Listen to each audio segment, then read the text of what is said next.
17-ші есеп. 3 түрлі шырынды араластырды. Массасы 500 грамм болатын бірінші шырында 15% қант болды. Екінші шырынның массасы 1300 грамм, ал құрамындағы қант мөлшері 10%.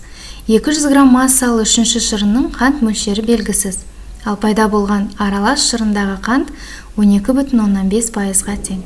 Үшінші шырын құрамындағы қант пайызын анықтаңыз. Яғни бізде 3 шырын бар. Міне бірінші шырын, қосамыз екінші шырынды және үшінші шырын.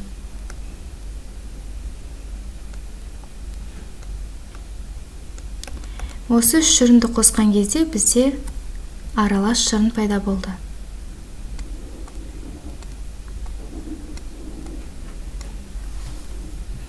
Енді біз бірінші шырынның массасын білеміз, ол 500 грамм. Және оның құрамындағы қант мөлшері 15%. Екінші шырынның массасы 1300 грамм. Ал оның құрамындағы қант мөлшері 10%.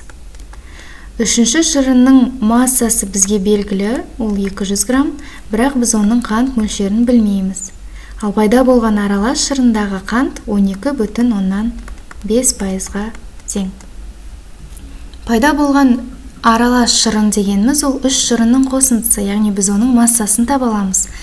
500-ге 1300-ді қоссақ 1800, 200-ді қоссақ 2000.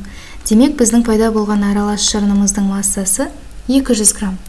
Бізге үшінші шырын құрамындағы қант пайызын анықтау керек. Оны анықтау үшін бізде бірінші шырынның қант пайызы, екінші шырынның қант пайызы және аралас шырынның қант пайызы бар. Демек біз егер бірінші шырынның құрамындағы қанттың массасын тауып алсақ, яғни 500-ді 15%-ға немесе 100-ден 15-ке көбейтсек, біз бірінші шырынның құрамындағы қанттың массасын табамыз. 500 бен 100-ді қысқартамыз 100-ге, сонда 5 көбейту 15, 75 грамм болады. Яғни бірінші шырынның құрамындағы қант мөлшері, қанттың массасы 75 грамм. Екінші амалда дәл осылай, тек екінші шырындағы қанттың массасын табамыз. Яғни 1300-ді 100-ден 10-ға көбейтеміз. 10-ды 10-ға қысқартсақ 1 болады, 100-дің 10-ға бөлсек 10 қалады, 1300-ді 10-ға бөлсек 130 қалады. Сонда екінші шырынның құрамындағы қант мөлшері 130 грамм. Енді біз аралас шырындағы қанттың мөлшерін тауып алайық. Сонда бізде барлық массамыз 200 грамм, бізге 12,5%-ын табу керек. Ол дегеніміз 100-ден 12,5. Немесе 2000-ді көбейтеміз 1000-нан 125-ке. Бұл жерде 2000 мен 1000 қысқарады. Сонда 2-ні 125-ке көбейтсек 250 грамм. Демек бізде аралас шырындағы қант мөлшері 250 грамм. Енді бізге үшінші шырындағы қанттың мөлшерін табу керек. Біз ол үшін барлығынан бірінші және екінші шырындағы қант мөлшерін азайтсақ, сонда бізде үшінші шырындағы қанттың массасы шығады. Яғни барлығы 250 грамм, одан азайтамыз.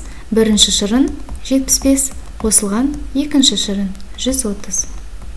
250-ден 205-ті азайтсақ, бізде 45 грамм шығады. Демек бұл үшінші шырындағы қанттың массасы. Енді бізге оның пайызын анықтау керек. Яғни біз бұны пропорция арқылы шығарамыз. Бізде барлығы 200 грамм, ол 100% болса, бізге оның 45 граммы қанша пайыз құрайтынын табу керек. Сонда X-ті табу үшін біз шеткі мүшелерінің көбейтіндісі ортаңғы мүшелерінің көбейтіндісіне тең. Демек, X-ті табу үшін біз 45-ті 100-ге көбейтеміз, оны 2-ге бөлеміз, 200-ге бөлеміз. 100 бен 200-ді қысқартамыз, 2 қалады. Сонда 45-ті 2-ге бөлсек, ол 22,2-ден 1 грамм.